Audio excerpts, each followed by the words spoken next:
ताडोबातील चंदा वाघीण आता साताऱ्यातल्या चांदोलीच्या जंगलात आहे।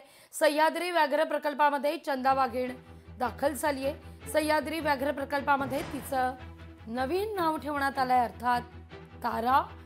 महाराष्ट्रात व्याघ्र संवर्धनाकरता आजचा दिवस ऐतिहासिक आहे। सह्याद्रीचं जंगल आता पुन्हा वाघिणींच्या पावलाचं स्वागत करतंय। सह्याद्री व्याघ्र प्रकल्पातून STR-04 या वाघिणीला निसर्गमुक्त करण्यात आले। या वाघिणीवरती वन विभागामार्फत 24/7 मॉनिटरिंग करण्यात येणार आहे।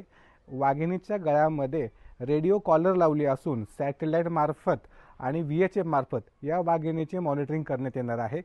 ही वाघीण चांदोली राष्ट्रीय उद्यानामध्ये निसर्गमुक्त करण्यात आली आहे।